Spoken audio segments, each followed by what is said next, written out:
Mga awit Kapitulo 81. Magsiyawit kayo ng malakas sa Diyos na ating kalakasan, mangagkaingay kayo na may kagalakan sa Diyos ni Jacob.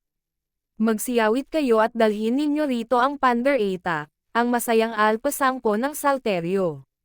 Magsihihap kayo ng pakakak sa bagong buwan, sa kabilugan ng buwan, sa ating dakilang kapistahan.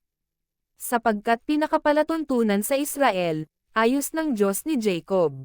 Kanyang inilagay na pinakapatoto sa Jose, nang siya'y lumabas na maglakbay sa lupain ng Ehipto, na aking kinaringgan ng wika na di ko nauunawa.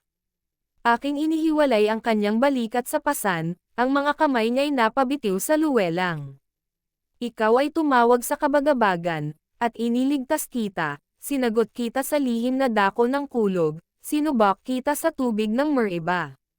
Sela, dinggin mo, o bayan ko, at ako'y sasaksi sa iyo, o Israel, kung ikaw ay makikinig sa akin.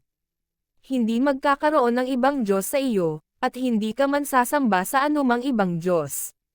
Ako ang Panginoon mong Diyos, na naglabas sa iyo mula sa lupain ng Ehipto, bakhin mong maluwang ang iyong bibig, at aking pupunuin. Ngunit hindi nakinig sa aking tinig ang bayan ko, at hindi ako sinunod ng Israel. Sa gayo'y aking pinasunod sa pagmamatigas ng kanilang puso, upang sila'y makalakad sa kanilang sariling mga payo. O kung ako'y didinggin ng aking bayan, kung ang Israel ay lalakad sa aking mga daan.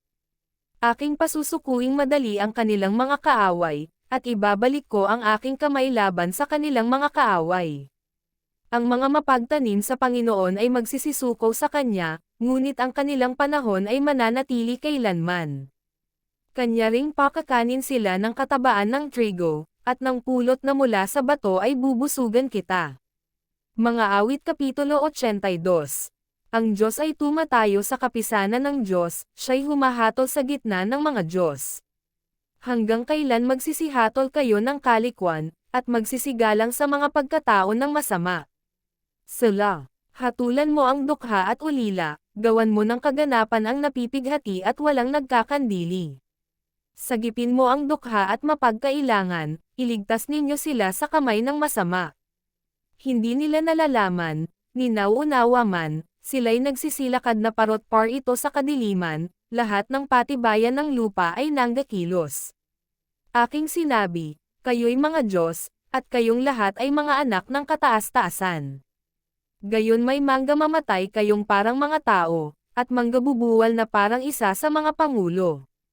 Bumangon ka, O Diyos, hatulan mo ang lupa, sapagkat iyong mamanahin ang lahat ng mga bansa.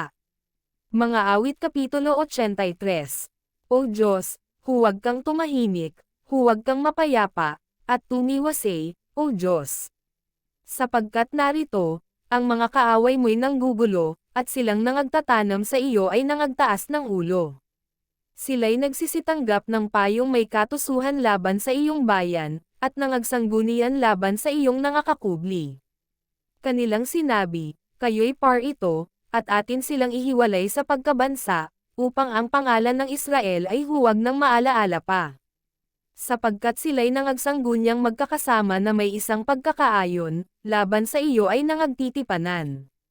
Ang mga tolda ng Edom at ng mga Ismaelita, ang Moab at ang mga Agareno, ang Gebel, at ang Aman, at ang Amalek, ang Filisteo na kasama ng mga taga-Tyro.